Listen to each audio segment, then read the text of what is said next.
A man can spend his whole life learning to read a balance sheet and never once learn to read a child's face. Richard Sterling was such a man. He could glance at a column of numbers and know in an instant whether a company was healthy or dying. He had never, in 67 years, looked at a 9-year-old girl and understood that he was reading the truest financial statement he would ever see in his life. That changed on a Friday night, in the dining room of a hotel he owned, when a small voice asked him a question he was entirely unprepared to answer. It had been an ordinary evening, which is how these evenings always begin. Richard had closed a deal that afternoon, a good one, and he had come to dinner pleased with himself in the quiet way of a man who is always pleased with himself. He had ordered too much, as he often did, because abundance was the water he swam in and he no longer noticed it.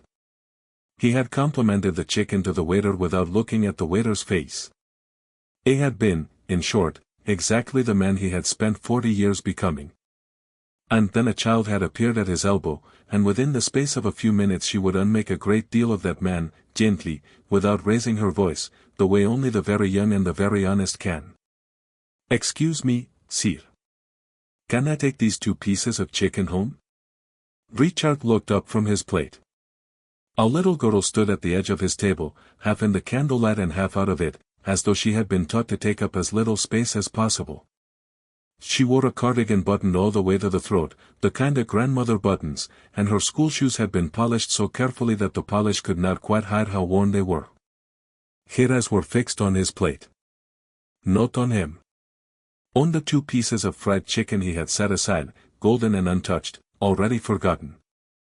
The restaurant was called the Beaumont, and it sat on the ground floor of the Halloran, one of the grand old hotels Richard's company had restored and now ran at a considerable profit. The ceilings were high and painted. The waiters wore white gloves. A harpist, of all things, played in the corner. It was the kind of room designed to make a guest feel that the ordinary rules of money had been suspended for the evening. A child in a buttoned cardigan, asking for cold chicken, was not part of that design. Before Richard could answer her, a man in a grey suit arrived at the table at speed. "I beg your pardon, Mr. Sterling. These will be handled immediately." The man's name tag read Douglas Fry, floor manager, and his smile was the practiced, weatherproof smile of someone whose job was to make problems disappear before important people had to notice them. He took the girl by the elbow. "Imani. We have talked about this. You do not come into the dining room. You do not speak to the guests. You know the rules." He looked up at Richard with an apology already loaded. "I'm so sorry, sir. She belongs to one of the kitchen staff. It will not happen again."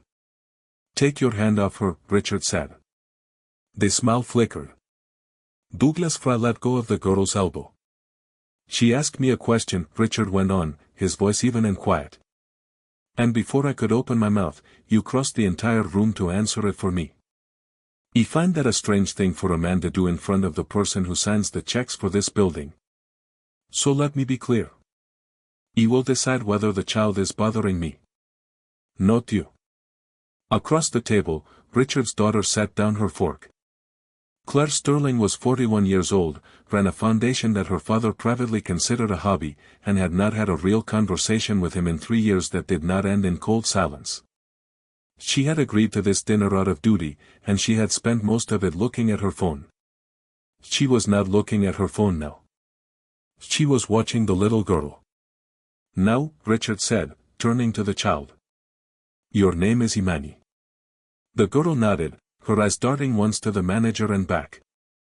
"And you would like to take these 2 pieces of chicken home?" "Yes, sir." Her voice was barely there. "If you're done. If they're going to get thrown away anyhow." "They are." "I'm finished." Richard studied her. There was something in the way she had asked, something rehearsed and careful, that did not fit a simple hungry child. "But I'm curious about something, Imani. There is a great deal of food in this room. If you're hungry, I could have a plate brought to you right now, hot. Why ask for cold leftovers to carry home?" And then the girl said the thing that would not let Richard Sterling sleep that night. "Because if I eat now, there won't be anything for the morning." The table went quiet. Even Claire went still. The morning, Richard repeated. It's Friday, Imani said, as though that explained it, and to her it did. On school days I get breakfast at school. But Saturday and Sunday there's no school. So there's no breakfast. She spoke with the calm precision of a child who had worked something out long ago and no longer found it remarkable. If I take these 2 pieces, I can have one half tonight and save the other half, and then me and Grandma each get a little bit in the morning. That's how we make it stretch to Monday.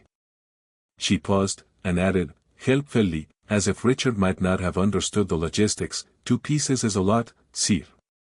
If you cut them right, it's 4 meals. There was no complaint in it. That was what undid him. A complaint he could have managed. He was practiced at deflecting complaints, at routing them to the right department, at making them someone else's problem. But the child was not complaining. She was explaining, the way you explain something obvious to a grown-up who has clearly never had to think about it. She had assumed, in her generosity, that he simply did not understand the logistics of weekend hunger, and she had taken the time to walk him through it. The kindness of that, the patience of it, was somehow the cruelest thing he had ever been shown. She did not resent him for ordering more than he could eat. She had only worked out how to make use of what he wasted. Richard Sterling had built a fortune of more than $2 billion. He had negotiated against governments. He had absorbed losses that would have ended other men and not lost a night's sleep. He sat now and listened to a 9-year-old explain, kindly and without any trace of self-pity, that she had learned to ration a man's discarded chicken across an entire weekend because the weekend was a hungry place for her, and he found that he could not immediately speak. It was Claire who broke the silence.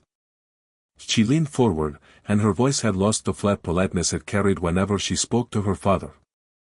Imani, she said. You said you and Grandma. Where is your mom? She works nights, Imani said. At the warehouse, across the river. She leaves before I get home and she's not back till I'm at school. So it's me and Grandma on the weekends. A small shrug. Grandma works here. Sis working right now. In the back. And your grandma, Claire said carefully. Does she eat on the weekends? Imani looked at the floor. It was the first time her composure wavered. She says she does, the girl said. She always says she does. Richard turned to Douglas Fra, and the temperature of his voice dropped several degrees. Bring the child's grandmother out here. Now. The manager's smile was entirely gone. Sir, with respect, she's mid-shift, and the kitchen is, I did not ask about the kitchen. Mr. Sterling, I'm sure this is just a child exaggerating, she told me she rations chicken across a weekend so her grandmother can eat, Richard said. If that is a child exaggerating, then prove it to me by bringing me the grandmother. Go. The grandmother's name was Pearl Dawson, and she had worked at the Beaumont for 19 years. She came out from the back still wearing the long apron, her hands chapped from the dish line, and when she saw her granddaughter standing at a guest's table her face crumpled with a fear that Richard recognized at once. It was not the fear of a woman who had done something wrong. It was the fear of a woman who could not afford to lose this job, and who had just watched her grandchild do the one thing that might cost it. Imani. Pearl's voice shook. Baby, what are you doing out here? I'm sorry, sir, I am so sorry, she knows better than this, she reached for the child. I'll take her home this minute, please, sir, don't, Mrs. Dawson, Richard said. Stop. Please. Your granddaughter has done nothing wrong. The woman froze. Half reaching for the girl, not daring to believe it. She asked me for the food I was going to leave behind, Richard said. And she explained to me, in some detail, that she intended to divide it so that the two of you could eat across the weekend. She told me she does this every weekend. Is that true? Pearl Dawson's mouth opened and closed. She looked at her granddaughter. She looked at the man who owned the building. And the brave, exhausting lie she had been telling, the lie that she ate, the lie that they were fine, the lie that 19 years of loyalty had earned them something like security, simply gave out. We manage, she said. It was barely a sentence. Grandma. Imani's voice was very small. I told him the truth. I'm sorry.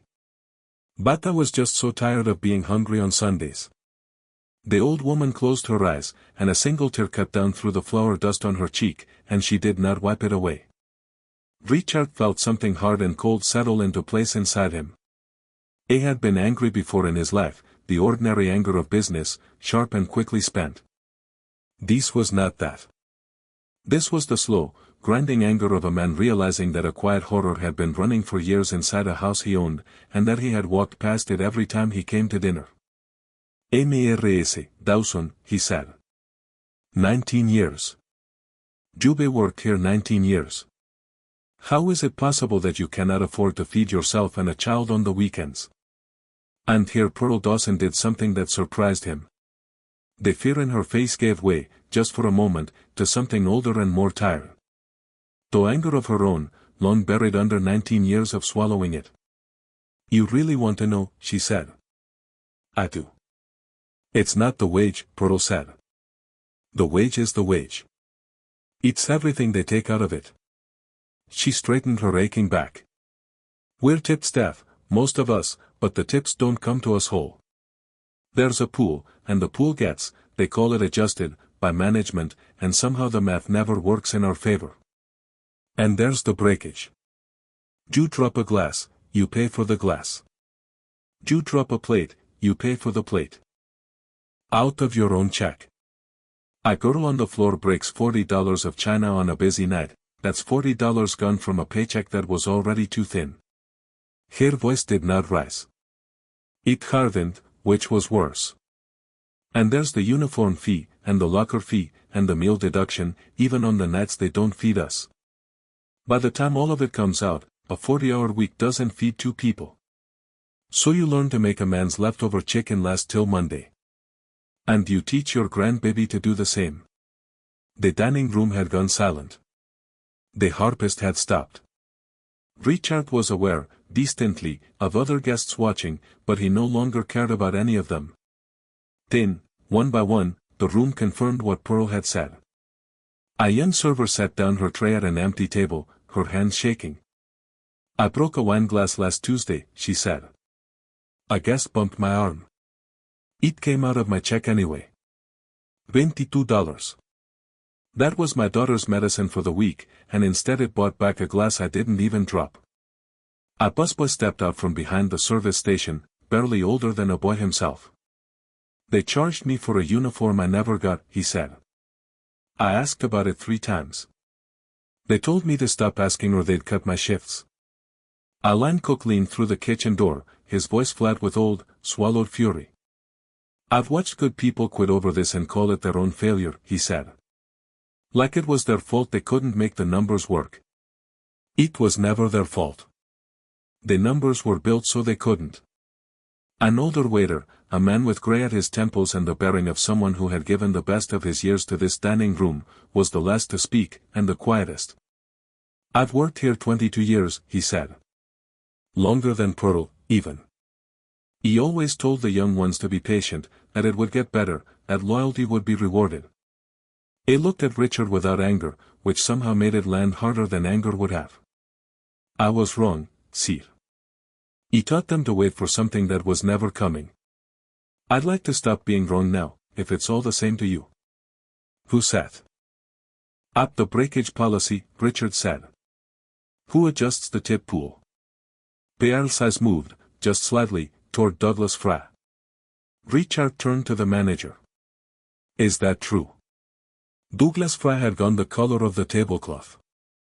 "Sir, these are standard operational policies, common across the industry. They protect the property by taking food out of the mouth of a 9-year-old, Richard said. "Answer the question. Do you skim the tip pool, and do you charge these people for breakage out of their own wages?" "It's all in the employee handbook, sir. Everyone signs it." "Everyone signs it," Richard repeated softly, "because the alternative to signing it is not having a job. That is not consent. That is a hostage agreement." He looked at the man for a long moment. "And the tip pool? You said it gets adjusted. Adjusted by whom, to where? Because tips belong to the staff. Legally. Every cent. So if the pool is shrinking somewhere between the table and the paycheck, I would very much like to know whose pocket it is shrinking into. Douglas Fry said nothing. And his silence said everything. Because the Beaumont was Richard Sterling's. The hotel was his. The whole company was his. The policies that had been quietly bleeding Pearl Dawson and her colleagues for years had been written and enforced beneath him, by people who reported to people who reported to him, and the only reason he had never seen them was that the property turned a healthy profit, and a healthy profit is a very effective blindfold. He thought of all the times he had walked through this lobby and felt the warm satisfaction of ownership. He had loved this hotel. He had pointed it out to guests, told the story of its restoration, taken pride in the painted ceiling and the harpist and the white gloves. And every one of those nights, somewhere a few feet behind a swinging door, Pearl Dawson had been paying for broken glasses out of a check that could not feed a child. The pride and the cruelty had been living in the same building the entire time, separated by nothing more than a wall and a habit of not looking. He had owned both. He had simply chosen, every single day, to see only one. Father. It was Claire. She had stood up without his noticing. Her face had a color in it he had not seen in years. You're going to fix this. Tonight. He looked at his daughter, this woman he had spent 3 years barely speaking to, and he understood, with a small shock, that the cold between them had a name, and the name was this. She had spent her life trying to do good with the foundation while he spent his accumulating the very profits that produced rooms like the one they were sitting in. She had thought him blind. She had been right. Yes, Richard said. Tonight. He turned to the cook who had appeared in the kitchen doorway, drawn by the commotion. I want hot meals prepared. For Mrs. Dawson and her granddaughter, and a full dinner for every person working in this building tonight. No deductions. Nobody who works in my hotel goes home hungry. Starting now. The cook looked at the manager, then made the right choice, and went. Then Richard turned back to Douglas Fry. You're done. Tonight. You will not touch a record, a schedule, or a ledger before you leave. My people will be here within the hour, and every document tied to the tip pool, the breakage charges, and these deductions will be preserved exactly as it stands. If a single file is altered, or a single employee is told to stay quiet, my attorneys will find out, and you will spend a great deal of money you do not have explaining yourself to them. Are we clear? Douglas Fry was clear. He left without another word. For a moment no one in the dining room moved. Then the kitchen doors opened, and the cook came out carrying plates, and he set the first one down in front of Pearl Dawson, at a white linen table she had cleared 10,000 times and never once been allowed to sit at. She stared at it as though it were a trick. Sit, Pearl, the cook said gently. It's all right now. She sat. Imani climbed onto the chair beside her. And Richard watched the old woman lift her fork with a hand that shook, and take the first bite of a hot meal she had not had to ration or lie about in longer than she could remember, and he watched. The child watched her grandmother eat with a relief so total it was almost unbearable to see. The girl had been carrying a worry far heavier than a 9-year-old should ever hold, the worry of whether the person she loved was going to be all right, and now, for the first time, she was allowed to set it down. She did not eat her own plate until she was satisfied her grandmother was eating. Only then did she begin, slowly, the way a child eats when she has learned not to trust that there will be more. Claire was crying, quietly, and making no effort to hide it. I run a foundation, she said, almost to herself. I give away money for a living. And I have never once watched it land. I just sign the checks and read the reports. I forgot there were people at the end of it. People who eat, or don't. So did I, Richard said. For 40 years. That night, Richard Sterling did not go home. He sat in the manager's office with his daughter beside him, something that had not happened in years, and together they went through the records by the light of the desk lamp. What they found was not the work of one bad manager. It was a system. The tip pool had been quietly adjusted at the property level for years, a percentage skimmed under a category called administrative reconciliation, and the breakage charges and fees had been stacked on top, and all of it had been designed so cleverly, spread so thinly across so many small line items, that no single deduction looked monstrous. You had to add them all together, across a year, across a worker's whole life, to see the shape of the thing. And no one ever added them together, because the people losing the money were too tired to do the math, and the people taking it had arranged not to. It's death by 1,000 cuts, Claire said, somewhere past midnight. Nobody ever bleeds out from one cut. That's the whole point. You never quite catch the moment it becomes cruelty, because there isn't one. It is just 1,000 small reasonable cuts. I read these reports, Richard said. Every quarter. The labor cost line always looked so efficient. He was proud of it. He set down the page. I never asked why it was so efficient. He never asked what efficient meant. Efficient meant Pearl Dawson teaching a child to ration chicken. Clyde looked at her father across the desk, and for the first time in a long time, the coldness in her face was gone. You're asking now, she said. That's not nothing. It's late, Richard said. Late is better than never, said Claire. Barely. But yes. They worked in silence for a while after that, and it was the first comfortable silence Richard could remember sharing with his daughter in years. Around 1 in the morning, Claire spoke again, not looking up from the page she was reading. You want to know why I started the foundation, she said. You've never asked. In all this time. I assumed I knew, Richard said. Now I suspect I don't. I started it because I couldn't stand to be only your daughter, Claire said. Because everywhere I went, I was Richard Sterling's girl, and I knew what your name was built on, even if you didn't. He knew there were Pearl Dawsons somewhere underneath every dollar. I just couldn't prove it, and you didn't want to hear it, so I went and did good with the leftovers and told myself it balanced out. She finally looked at him. It didn't balance out. You can't fix the bottom of a system by being generous at the top of it. He knew that. He did it anyway, because it was easier than fighting you. Richard absorbed this. It was not a comfortable thing to hear, and he had spent his life arranging not to hear uncomfortable things. Then we were both doing the same thing, he said slowly. Looking away in different directions. You with charity. Me with profit. And the little girl had to walk up to a table and ask for chicken before either of us turned around. That's about the size of it, Claire said. I don't want to do it that way anymore, Richard said. Either part of it.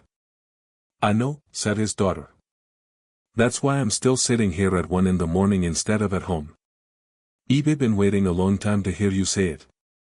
He made it right that week, and he made it right not as a kindness but as a reckoning.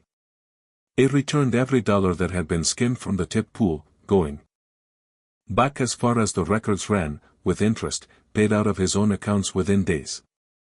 He abolished the breakage policy across every property in the company, with a memo that contained one sentence he wrote himself: a worker is not a piece of china, and we will stop treating their wages as a place to recover the cost of our own broken plates. He ended the uniform fees and the locker fees and the phantom meal deductions. He hired an outside firm to take over the tip distribution at every hotel, so that not 1 cent could be touched by anyone with an incentive to touch it. The regional executives who had built and overseen the scheme were dismissed, all of them, including a vice president Richard had personally promoted, a man who had stood in Richard's office and described the labor efficiencies of the hospitality division with great pride. Richard had nodded along. He did not nod now. He had been, he understood, the most important part of the machine, the part that asked no questions, and he could not punish the smaller gears while pretending the largest one had been innocent. He went to see Pearl and Imani on a Sunday, 2 weeks later, which struck him as the right day, since Sunday had been the hungry day. They lived in a small apartment over a laundromat, warm at least from the dryers below, and Pearl met him at the door with the wary dignity of a woman who had been working since she was 14 and did not entirely trust a rich man's sudden interest. Mère Sterling. She did not invite him in immediately. She stood in the doorway, deciding. I want to say something before you come in, if that's all right. Of course. I'm grateful for what you did, Pearl said. I want you to know that. But I want you to know something else too. We weren't pitiful. Before all this. We were tired, and we were cheated, but we were not pitiful. That child you met, she's the smartest, kindest person I know, and she figured out how to keep us both fed on nothing, and there's no shame in that. The shame was never ours. So if you came here to feel sorry for us, you can turn around. But if you came to see us as people, then come. Ina made coffee. Richard Sterling, who could not remember the last time anyone had spoken to him so plainly, took off his hat. I came to see people, he said. Mrs. Dawson, I would be honored to have your coffee. Inside, the apartment was small and immaculate, and Imani was at the kitchen table doing homework with the focused ferocity of a child who has decided that school is her way out and will not waste a minute of it. She looked up and her whole face changed. Mrs. Sterling. Did you eat your chicken that night? After we left? No, he admitted. I find I never do, after talking to you. You should eat your food, she said sternly. It's the most important rule. When you waste food, you're throwing away the work that grew it and cooked it and carried it. That's a lot of people's work, just in the trash. Your grandmother teach you that? She teaches me everything, Imani said, with the total confidence of a loved child. She says the people who serve the food are just as important as the people who eat it. More, even. Because anybody can eat. Richard looked at the old woman pouring coffee, her chapped hands steady, and he thought that he had met presidents and titans and was only now, at 67, in a small apartment over a laundromat, in the presence of genuine wisdom. It did not reach for his wallet. He had nearly done it, out of the old reflex, and then he had looked at Pearl Dawson straight back and stopped himself. Money was what he owed, and he had paid it, and would keep paying it as obligation. It was not what he had come to give. What he gave instead was attention, which he had spent his whole life withholding, and which turned out to be the rarer and more expensive thing. Before he left, he asked Imani what she was working on, and she showed him, with the pride of a serious student, a math worksheet. Fractions. Of course it was fractions. Richard nearly laughed at the cruelty and the rightness of it. The child who had taught him that 2 pieces of chicken, cut right, made 4 meals, was learning the formal grammar of the things she had already mastered out of necessity. You're good at these, he observed, looking over the neat, careful figures. I've had a lot of practice, Imani said, with no irony at all. Fractions are just sharing. How much each person gets when there's only a little. He already knew how to do it. School just put numbers on it. Pearl, at the stove, said quietly, without turning around, that's the part that breaks my heart, if you want to know. She shouldn't have learned to share that young. A child should learn fractions out of a book, not out of an empty cupboard. She set down her spoon. I don't want her to be the girl who's good at making nothing stretch. I want her to be the girl who never has to. That's all I ever wanted. That's all any of us wanted, Seer. Not to be rescued. Used to not need rescuing. Richard Sterling carried that sentence out of the apartment and kept it for the rest of his life. Not to be rescued. Used to not need rescuing. It was, he came to think, the entire difference between charity and justice, stated more plainly by a tired woman at a stove than by anyone he had ever paid to advise him. The changes held, because Richard made certain they held, which is the only way changes ever do. He gathered the staff of the Beaumont one morning before service, and he did a thing that men at his level almost never do. He stood in front of the people who carried his plates and washed his dishes, and he told them the truth without dressing it up. He told them what had been taken, and how, and over how many years, and he named the policies by their honest names instead of the soft ones that had hidden them. He did not ask to be thanked. A man does not thank you for returning what he stole, he said, and a man should not expect thanks for it either. He told them what would change, and then he spent the following year proving it with on-time checks and whole tips and an empty space on every pay stub where the deductions used to be. The great-templed waiter, the one who had worked there 22 years and taught the young ones to be patient, asked the only question that mattered. "How do we know," he said, "that this isn't just the embarrassment talking? That in 6 months, when nobody's watching, it doesn't all creep back?" Richard looked at him and said, "You don't know. Not yet. You'll know in 6 months, and in a year, and in 5 years, by whether it's still true. Words are cheap. Watch what I keep." The waiter nodded slowly, and a year later, when the tips still came whole and no one paid for a broken glass, he sought Richard out and shook his hand, and said only, "It stayed true," and that was the highest praise Richard had received in his life. It created a fund that any worker in any of his properties could draw on in an emergency, with no manager's approval and no humiliating explanation required, because he had learned that the requirement to explain your hunger to the people profiting from it is its own quiet violence. He started a program that paid for weekend and summer meals for the children of his staff, after Imani had taught him, without meaning to, that the school week and the school year were the only thing standing between a great many children and an empty plate. He did not single Imani out for special treatment. He did not need to. But he kept track of her, quietly, the way you watch over something you have come to care about, and when she was older and applying to schools, there was a fund, and she earned her place in it on her own merits, writing an essay about a grandmother who taught her to make 4 meals out of 2 pieces of chicken, and about the night a rich man finally asked the right question. A year after that Friday night, Richard returned to the Beaumont. The room looked the same, the painted ceiling, the harpist, the white gloves. But it ran differently now, and you could feel it if you knew how to feel for it. The staff moved without the small flinch they used to carry. The tips reached them whole. No one paid for a broken glass out of a check that could not spare it. There was a new general manager, a woman who had risen from the floor and knew every employee's name and circumstance, and the first policy she had written was that staff ate a free hot meal before every shift, no deductions, no exceptions. The numbers had changed though, the ones Richard read every quarter. The labor line was no longer quite so impressively efficient. It cost more to run the Beaumont now, measurably more, because the people who ran it were finally being paid what their work was worth.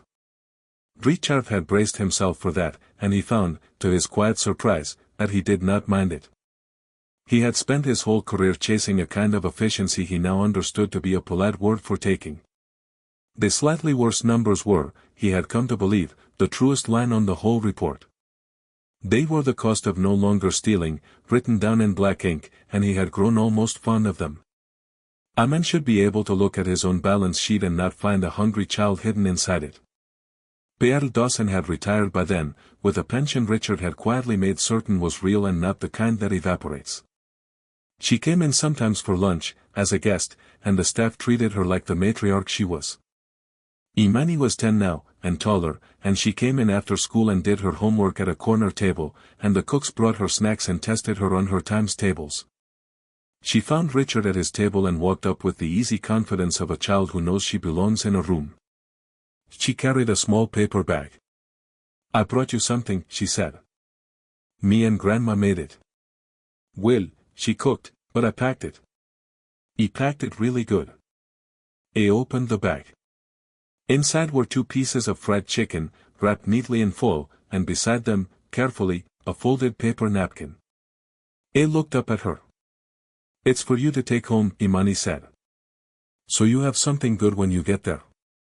Grandma says you have a big empty house and nobody to pack your food, and that's the saddest thing she ever heard." She considered him with her clear, serious eyes.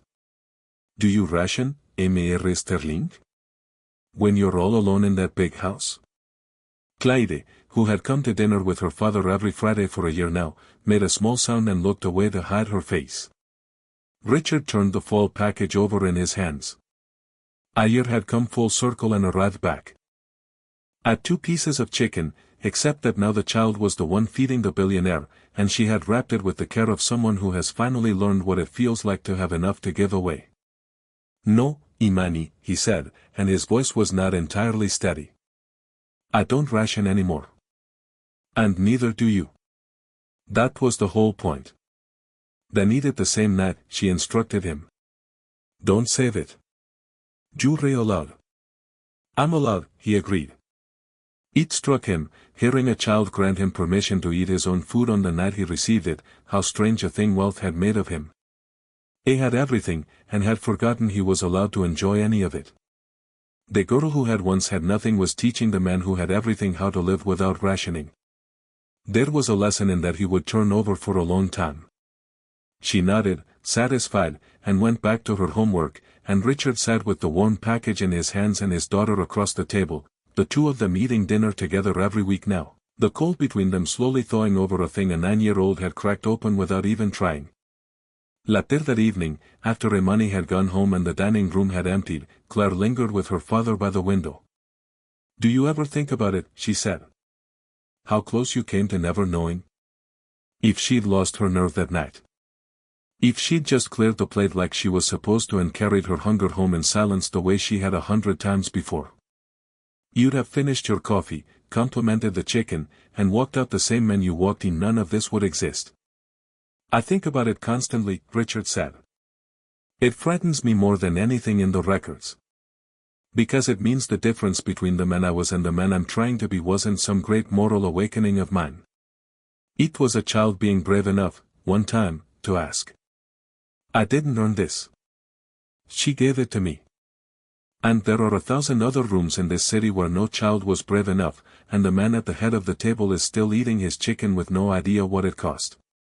It was. Quiet a moment. The least I can do is be one fewer of those men. It isn't much. But it's the one thing fully in my power." Claire reached across the table, something she had not done in years, and put her hand over her father's. They did not say anything else. They did not need to. "Here is the part worth carrying out of the room with you." A child asked a rich man for 2 pieces of chicken, and the reason was not simple hunger. It was arithmetic. She had learned to ration discarded food across the hungry edges of a week, and to split it so that her grandmother would not go without. That was the thing that shocked him. Not that she was hungry, but that she had become so expert at being hungry. That a 9-year-old had developed a whole quiet science for surviving a system that an empire of comfortable men had built and called efficient. And the lesson belonged not to the child, but to the man at the head of the empire. Richard Sterling learned that cruelty does not always arrive as a single brutal act. Far more often it arrives as 1,000 small deductions, each one defensible, each one signed off in a clean report, until you add them all together and find a child rationing chicken. He learned that the word efficient, when it appears on a labor line, deserves a question, and that the question is always who paid for this efficiency, and could they afford to. He learned that you can run a fund for the poor with one hand while the other hand quietly takes the wages of the poor who work for you, and that this is the most common arrangement in the world, and the most comfortable, and the most damning. Real compassion is the harder thing. It is reading past the clean number to the people inside it. It is refusing to call theft by gentler names like reconciliation and breakage and standard policy. It is making certain that no grandmother has to teach a child the math of going without, and that no child has to ask a stranger for the food on his plate just to make it to Monday. This story leaves a question in the room, and it is not really about Richard Sterling. It is about the gentle words we use to hide hard things. Reconciliation. Breakage. Standard policy. Efficiency. Every one of them a clean phrase laid over a dirty fact, so that no one has to say the true sentence out loud, which is, we are taking food from the people who serve us, a little at a time, and calling it good business. The child had no such words. She only had the arithmetic, and the honesty, and the 2 pieces of chicken she meant to stretch to Monday. She named the thing simply because she had never been taught the vocabulary for hiding it. And in naming it simply, she stripped away every soft word the powerful had wrapped around it, and left the fact standing there, naked, in the candlelight, where a billionaire could finally see it. Sometimes justice does not arrive with thunder. Sometimes it arrives in the voice of a girl in a buttoned cardigan, who has done the arithmetic, and worked out that 2 pieces of chicken, cut right, is 4 meals. And sometimes all it takes is one person at the head of the table, finally willing to set down his fork, and ask, and listen, and see. This story is a work of fiction. All characters and events are imagined, and any resemblance to real people or actual events is entirely coincidental. It is offered only as a story, and as a quiet reminder that the way we treat the people who serve us, and the children who depend on them, may be the truest measure of who we really are.